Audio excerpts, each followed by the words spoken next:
یہ فتاوی عالمگیری جلد نمبر 281۔ حضرت سیدنا امام فضلی رضی اللہ تعالیٰ عنہ سے پوچھا گیا کہ سئل الامام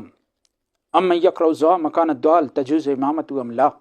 پوچھا گیا کہ ایک شخص دعا کی جگہ دعا پڑھتا ہے، وللضالین کی جگہ وللضالین پڑھتا ہے، اور غیر المغضوب کی جگہ غیر المغضوب پڑھتا ہے، التجوز امامت ام لا، آیا اس شخص کے پیچھے نماز ہوگی اور ایسا شخص امامت کرا سکتا ہے کہ یا نہیں؟ تو فرمایا کہ من قرأ الدعاء مکان الدعاء لا تجوز امامتہ، امام صاحب نے فرمایا کہ جو شخص دعا کی جگہ دعا پڑھے، ضالین کو ضالین پڑھے اور غیر المغضوب کو غیر المغضوب پڑھے، لا تجوز امامتہ، ایسے شخص کی امامت جائز نہیں،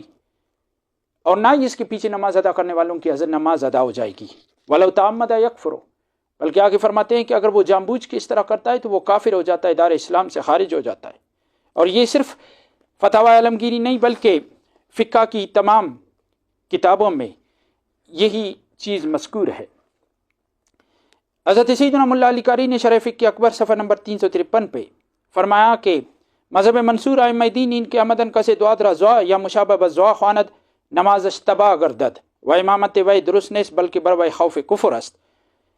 حضرت مولا علی قاری فرماتے ہیں کہ یہ صرف امام اعظم ابو حنیفہ رضی اللہ تعالیٰ عنہ کا مذہب نہیں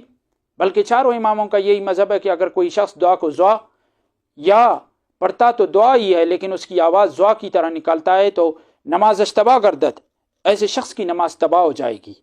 وہ امامت وی درست نیست، جب اس کی اپنی نماز جائز نہیں تو اس کے پیچھے انہیں نماز پڑھنے والوں کی نماز کیسے ادا ہوگی؟ لہٰذا ایسے شخص کی امامت بھی درست نہیں بلکہ بروئے خوف کفر است، فرماتے ہیں بلکہ ایسے شخص پر کفر کا خطرہ ہے کہ وہ کافر ہو جائے گا اور دار اسلام سے خارج ہو جائے گا۔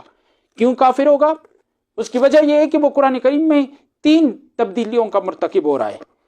پہلی تبدیلی اس نے یہ کی کہ اس حرف کو نکال دیا جس کو رب کائنات نے قرآن میں ڈالا تھا، یعنی حرف دعاد، اور دوسری تبدیلی یہ ہے کہ اس نے حرف زوا اپنی طرف سے قرآن میں ڈال دیا، اور تیسری تبدیلی یہ ہے کہ معنی بھی تبدیل ہو گیا۔ تو اس لیے ناظرین ذوال احتشام، آپ زوا پڑھنے والے پیچھے نماز ادا نہ کریں، اپنی نمازوں کو تباہ ہونے سے بچائے، اور زوا پڑھنے والوں کے پاس اپنے بچوں کو پڑھنے کے لیے نہ بھیجا کرے، ان کی ایمان کو تباہ ہونے سے بچائے۔